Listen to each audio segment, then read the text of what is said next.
बिस्मिल्लाहिर्रहमानिर्रहीम। अस्सलाम वालेकुम स्टूडेंट्स, हम चैप्टर नंबर 13 यानी करंट इलेक्ट्रिसिटी के न्यूमेरिकल प्रॉब्लम सॉल्व कर रहे थे। फर्स्ट 5 प्रॉब्लम्स हम सॉल्व कर चुके हैं। आज हम देखेंगे प्रॉब्लम नंबर 13.6। जो प्रॉब्लम नंबर 13.6 है ये भी किरचॉफ सेकंड रूल से रिलेटेड है।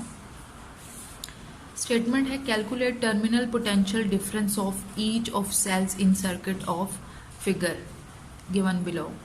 यानी कि आपको ये सर्किट की फिगर उन्होंने प्रोवाइड की है और आपने देखा कि इस फिगर के अंदर 2 बैटरीज लगी हुई हैं, एक ये है और एक ये है।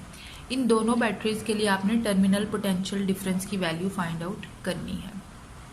अब स्टूडेंट्स, टर्मिनल पोटेंशियल डिफरेंस का फॉर्मूला तो आपको पता है कि ये होता है formula VT is equal to E minus IR। लेकिन इससे पहले हम क्या करेंगे, जो डाटा आपको गिवन है वो सारा आप लिखेंगे।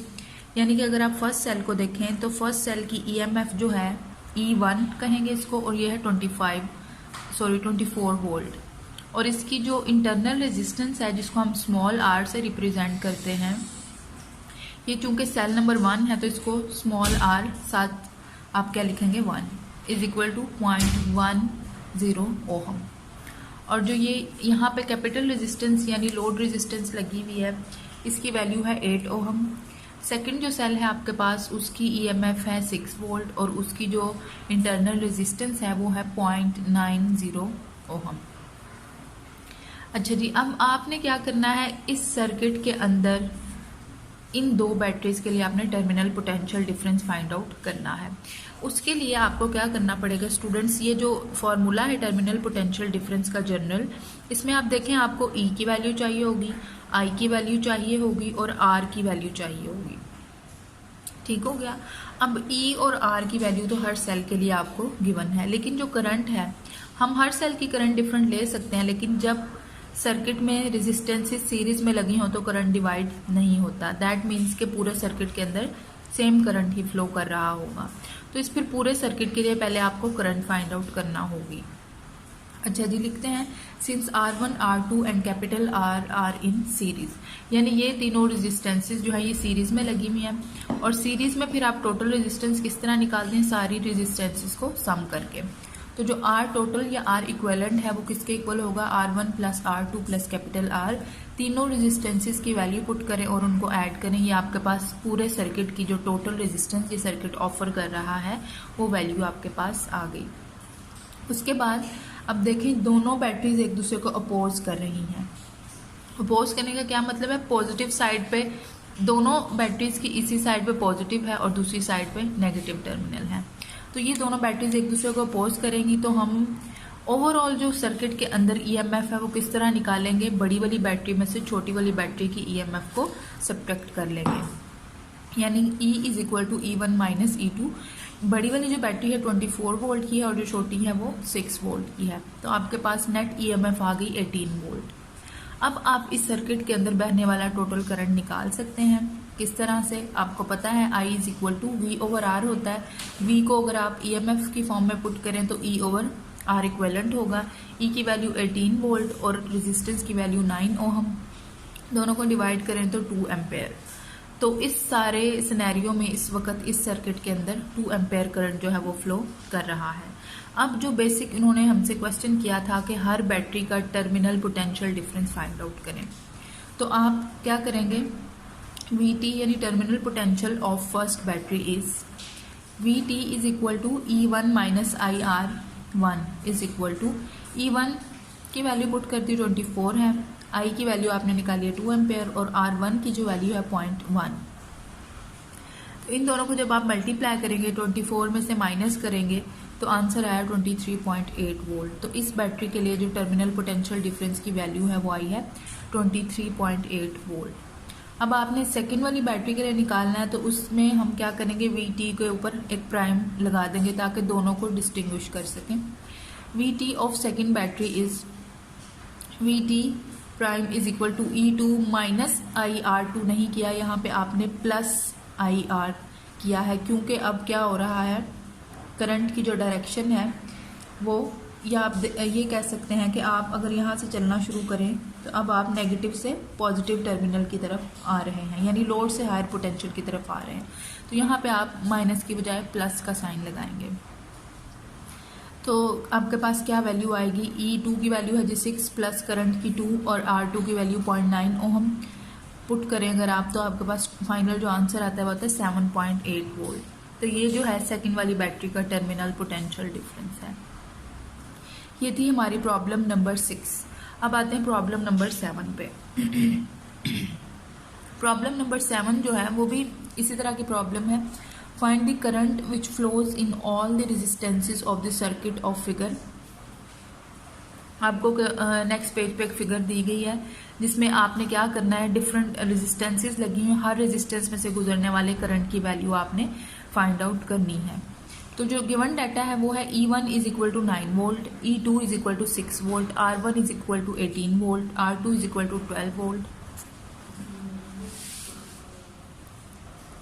ये इन्होंने गलती से सबका यूनिट वोल्ट लिख दिया है, आप इधर ओहम करेंगे क्योंकि रेजिस्टेंस का यूनिट क्या है, ओहम है। अच्छा जी, अब सर्किट जरा देख लें। इस किस्म का सर्किट है जिसके अंदर दो रजिस्टर लगे हुए हैं, एक 18 वोल्ट का है, ओहम का है, और दूसरा 12 ओहम का है, और दो बैटरीज लगी हुई हैं, एक 9 वोल्ट की है और दूसरी 6 वोल्ट की बैटरी लगी हुई है। अब आपने यहाँ पे किरचॉफ्स रूल जो है सेकंड रूल वो अप्लाई करके इस प्रॉब्लम को सॉल्व करना है और दोनों रेजिस्टेंस में से फ्लो करने वाले करंट की वैल्यू जो है आप फाइंड आउट करेंगे। Let I1 and I2 be the currents through R1 and R2 respectively. आप क्या करेंगे, दोनों लूप्स के अंदर एक लूप में करंट को I1 कह देंगे, दूसरी लूप के अंदर करंट को I2 कह देंगे, और दोनों लूप्स के अंदर आप करंट की डायरेक्शन ले लें जी एंटी क्लॉकवाइज, क्योंकि मैंने आपको बताया था करंट की जो डायरेक्शन आप एक लूप में लेंगे वही दूसरे लूप में भी लेंगे। तो आपने क्या किया, consider the currents I1 and I2 in anti clockwise direction applying the Kirchhoff's second rule on loop ABCDA। वही है, उन्होंने यहाँ पे लूप का कोई नाम रखा, ये फर्स्ट वाली लूप है जिसको ABCDA बोल रहे हैं, और इस लूप के अंदर जो है एक बैटरी है 9 वोल्ट की, एक रेजिस्टेंस है 18 ओहम की, और इसमें जो करंट है उसको I1 लेंगे। अब अगर आप I1 की ये वाली डायरेक्शन फॉलो करें तो इधर से होते हुए ज़रा इधर आए, इस बैटरी पे आप लोअर पोटेंशियल वाले टर्मिनल से हायर पोटेंशियल वाले टर्मिनल पे जंप कर रहे हैं, तो यहाँ पे E1 जो है वो उसके साथ क्या साइन आएगा, प्लस का, क्योंकि जब भी लोअर से हायर की तरफ जाएंगे प्लस का साइन आएगा, और जब भी हायर से लोअर की तरफ जाएंगे तो EMF के साथ माइनस का साइन आएगा। तो यहाँ चूंकि आप लोअर से हायर पोटेंशियल की तरफ जंप किया तो प्लस का E1 आएगा। अब यहाँ से आप जाते हैं, इस तरफ जाते हैं, इस रेजिस्टेंस में, ये रेजिस्टेंस इस लूप में भी आ रही है और इस लूप में भी आ रही है, तो यहाँ पे फिर क्या होगा, करंट्स का डिफरेंस ले लेंगे। माइनस लगता है हमेशा रेजिस्टर के अक्रॉस क्योंकि ये पावर को डिसिपेट करता है, माइनस का साइन लगाया, दोनों करंट्स को डिफरेंस किया, और साथ में इस रेजिस्टेंस R1 का लिख दिया आपने, R1 इज इक्वल टू 0। तो ये लूप हो गई कंप्लीट। तो फिर हम क्या कर देते हैं, इज इक्वल टू 0 पुट कर देते हैं। अब वैल्यूज पुट करें, E1 9 वोल्ट की थी, उसकी जगह 9 लगा दिया, minus I1 minus I2। I1 I2 आपको नहीं पता, ये आपने फाइंड आउट करनी है, इनको एज इट इज रहने दें। R1 की वैल्यू लगा दें 18 इज इक्वल टू 0। अब स्टूडेंट्स आप क्या करें, इस 18 को दोनों करंट्स के साथ अगर आप मल्टीप्लाई करें, या इसको मल्टीप्लाई नहीं करते, आप क्या करें, इस 9 को उठा के इक्वेशन के इस साइड पे ले आए, ये प्लस का 9 है, इधर आके क्या हो जाएगा, माइनस का 9। नेक्स्ट स्टेप में यही हुआ हुआ है। अब आप क्या करें, इस 18 को उठा के इस साइड पे ले आए, माइनस माइनस के साथ कट जाएगा, और ये क्या हो जाएगा, 9 2 18, यानी 1/2 के इक्वल हो गया। अब I1 माइनस I2 किसके इक्वल होगा, 1 को 2 पे डिवाइड कर दें तो आंसर आता है 0.5। ये फर्स्ट वाली लूप के लिए आपने किरचॉफ्स रूल से ये वाली इक्वेशन डिराइव की, और इसको आपने बोला ये है इक्वेशन नंबर 1। अब आपने सेकंड वाली लूप के ऊपर किरचॉफ्स रूल अप्लाई करना है, करंट की एंटी क्लॉकवाइज डायरेक्शन को फॉलो करते हुए। स्टूडेंट्स अगर आप यहाँ से चलते हैं तो ये देखें, बैटरी के नेगेटिव से पॉजिटिव की तरफ आप जंप किया, तो यहाँ पे जो E2 है इक्वेशन के स्टार्ट में वो प्लस के साथ आएगा। यहाँ गलती से E1 लिखा हुआ था, मैंने इसको E2 कर दिया। अब यहाँ से आप जाएं, यहाँ फिर ये वाली जो रेजिस्टेंस है दोनों लूप्स में आ रही है, तो आप करंट के डिफरेंस के साथ लिखेंगे। यानी -I2 -I1 into R1। Next आप इसी लूप में रहना है, इधर आएंगे आप तो क्या होगा -I2 R2 is equal to, अब लूप कंप्लीट हो गई क्योंकि यहीं से हम चले थे, इज इक्वल टू 0। ठीक हो गया। अब आप वैल्यूज पुट करते जाएं। E2 थी 6 वोल्ट की, -I2 -I1 और R1 रेजिस्टेंस है जी 18 ओहम की, R2 रेजिस्टेंस है 12 ओहम की, दोनों की वैल्यूज पुट की, इज इक्वल टू 0। अब स्टूडेंट्स अगर आप इस 6 को उठा के इक्वेशन किस साइड पे ले आए तो प्लस का 6 माइनस का 6 हो जाएगा। यहाँ पे आपके पास क्या बचा, माइनस का 18 इधर ले आए, माइनस का 18 I2 minus I1 minus 12 I2 is equal to -6। अब आपने क्या करना है, इक्वेशन की दोनों साइड्स को 6 पे -6 पे डिवाइड कर दिया आपने। जब आप दोनों साइड्स को -6 पे डिवाइड करेंगे तो सबका माइनस साइन खत्म हो जाएगा। और 18 को 6 पे डिवाइड किया, यहाँ 3 आ गया, 12 को 6 पे डिवाइड किया 2 आ गया, और 6 को -6 पे डिवाइड किया तो प्लस का 1 आ गया। ये इक्वेशन की फॉर्म बन जाएगी आपके पास। अच्छा जी, अब अगर इस 3 को अंदर मल्टीप्लाई कर दें, 3I2 minus 3I1 plus 2I2 is equal to 1, 3I2 plus 2I2 5I2, ये माइनस का 3I1 इज इक्वल टू 1। तो ये सेकंड लूप के ऊपर किरचॉफ्स रूल अप्लाई करने से आपके पास इक्वेशन नंबर 2 आ गई। अब आपने क्या करना है, इक्वेशन नंबर 1 यानी इस इक्वेशन को 3 के साथ मल्टीप्लाई करें और दोनों इक्वेशंस को ऐड करेंगे। अब इक्वेशन नंबर 1 को जब आप 3 से मल्टीप्लाई करेंगे तो आपके पास क्या बनेगा, 3I1 minus 3I2 is equal to 0.5 को जब आप 3 से मल्टीप्लाई करेंगे तो आएगा आंसर 1। अच्छा जी, ये इसको मल्टीप्लाई करने से ये इक्वेशन बन गई आपके पास। अब आपने क्या करना है, दोनों इक्वेशंस को ऐड करना है। ये इक्वेशन जो है आपके पास 3 बनी थी, सॉरी ये आपके पास है इक्वेशन नंबर 2 माइनस का 3I1 प्लस का 5, इसको एडजस्ट करके लिख लिया इक्वेशन नंबर 2 को।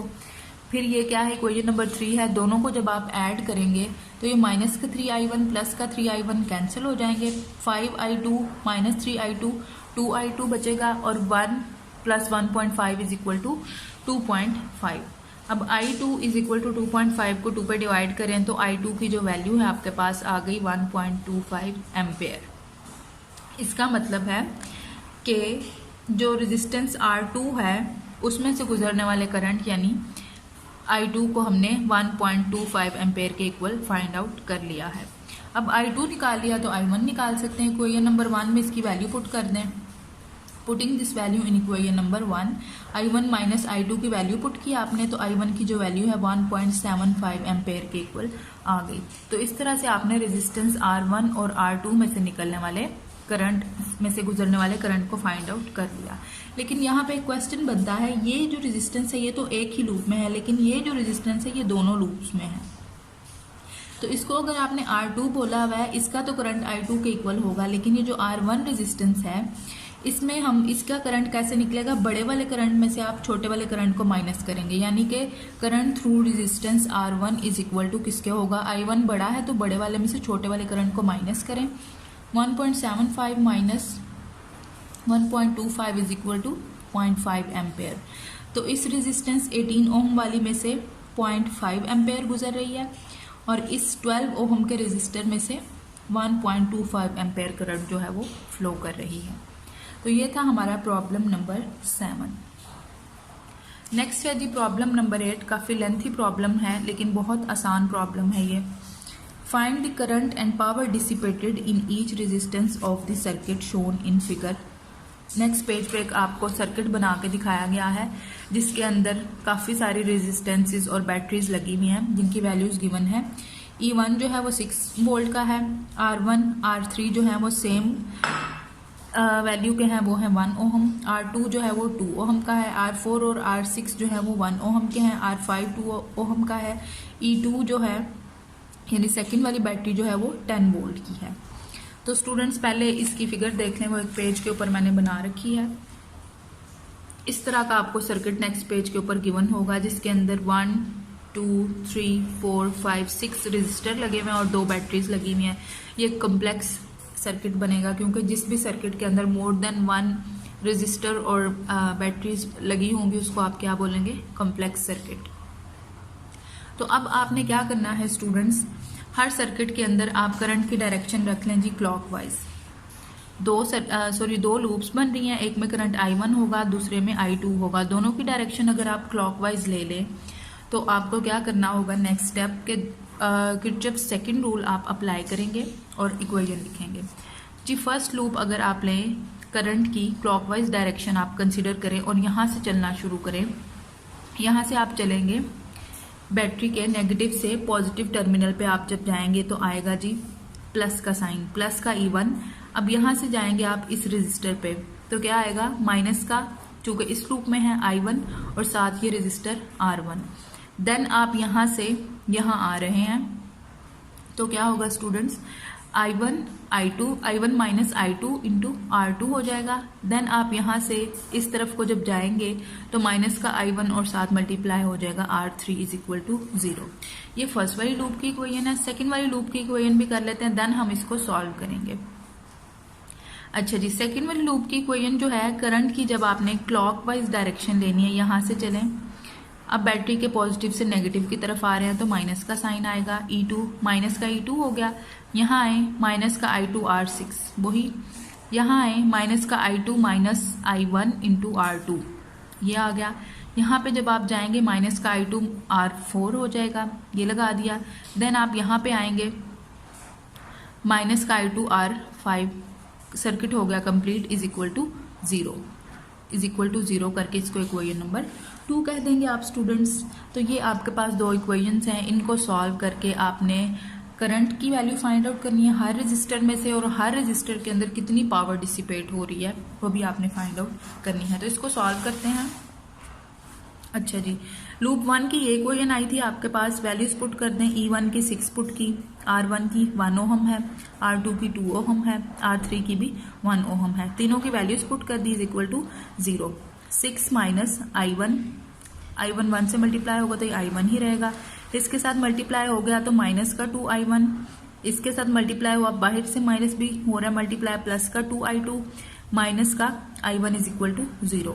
यहाँ से इसको पूरी को सॉल्व करने से इस 6 को अगर आप इधर ले जाएं, यानी नेक्स्ट स्टेप में मैंने किया हुआ है, पहले I1 सबको देखें, माइनस का I1 माइनस का 2I1 माइनस का I1, 4I1 होगा लेकिन माइनस के साथ, यानी माइनस का 4I1 और ये प्लस का 2I2। ये चूंकि प्लस का इसलिए इसको पहले लिख लिया, प्लस का 2I2 माइनस का 4I1 is equal to minus का 6। इस पूरी इक्वेशन को अगर आप स्टूडेंट्स 2 पे डिवाइड कर दें तो आपके पास जो आंसर आएगा वो आएगा माइनस का 2I1 प्लस का I2 इज इक्वल टू -3। इसको आप बोलेंगे इक्वेशन नंबर 1।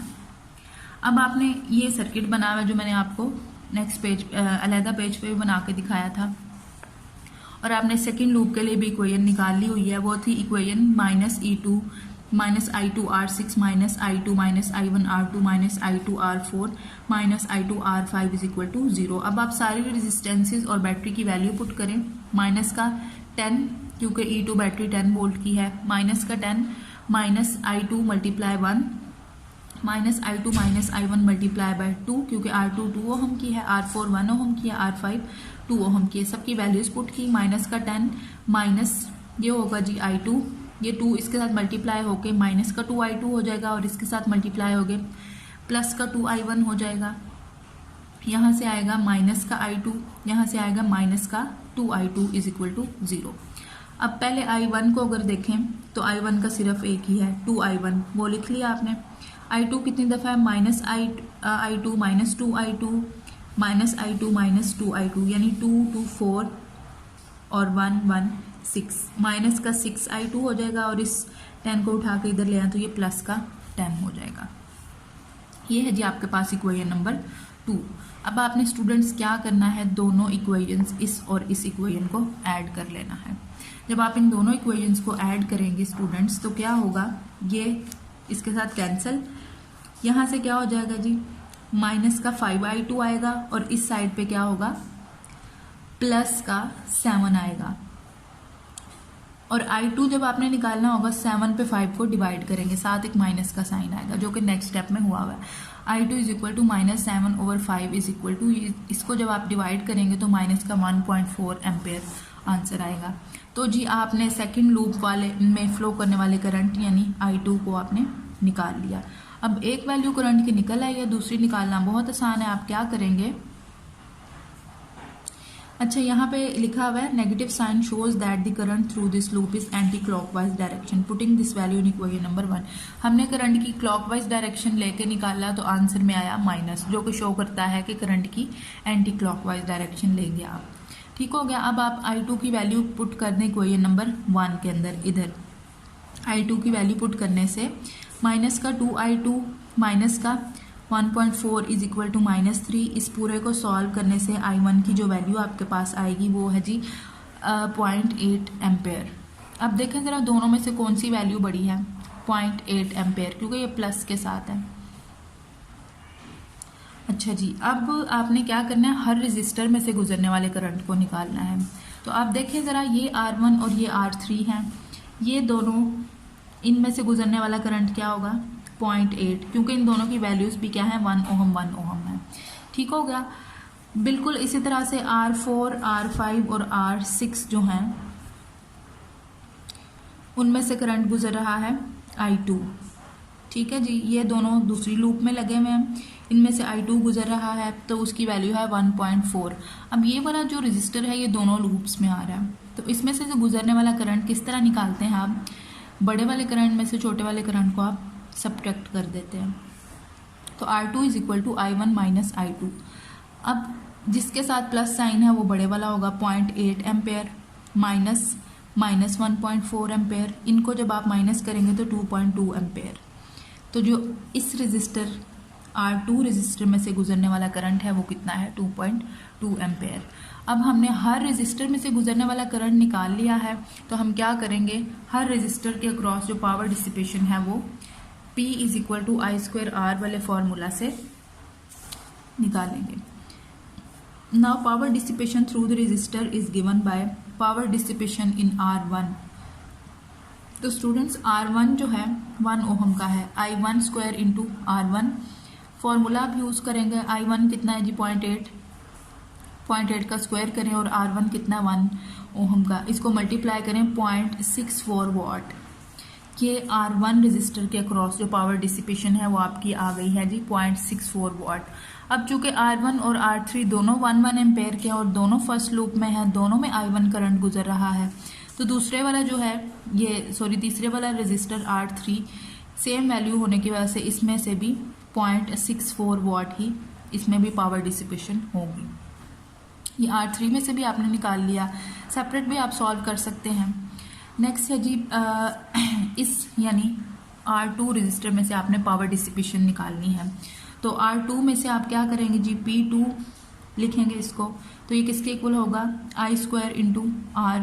अब I कौन सा आएगा I1 माइनस I2, ये आपने सॉल्व किया हुआ है, डायरेक्ट इसी का स्क्वायर कर देंगे 2.2 का और साथ R2 की वैल्यू मल्टीप्लाई कर दें तो इसमें होने वाली पावर डिसिपेशन आ जाएगी 9.68 वाट। सिमिलरली P4 और P6 जो है दोनों हैं जी आपके पास 1 ओहम के, लेकिन करंट दोनों में कौन सा फ्लो कर रहा है I2। तो P4 और P6 के क्रॉस जो पावर डिसिपेशन है दोनों की वैल्यूज आती हैं 1.96 वाट 1.96 वाट। इधर भी निकाल लिया आपने। और जो रजिस्टर 5 है वो है जी आपके पास 2 ओहम का, उसमें से पावर जो डिसिपेशन है वो आएगी P5 is equal to I2² into R5। I2 की वैल्यू है 1.4 का स्क्वायर कर दें, मल्टीप्लाई करें 2 से तो 3.42 वाट। इस तरह आपने सारे रजिस्टर में से होने वाली पावर डिसिपेशन भी निकाल ली और हर रजिस्टर के अक्रॉस आपने करंट भी निकाल लिया। तो ये थी हमारी प्रॉब्लम नंबर 8। यहाँ पे चैप्टर नंबर 13 की प्रॉब्लम्स, न्यूमेरिकल प्रॉब्लम्स जो हैं वो कंप्लीट हो चुकी हैं। तो ये था हमारा आज का लेक्चर।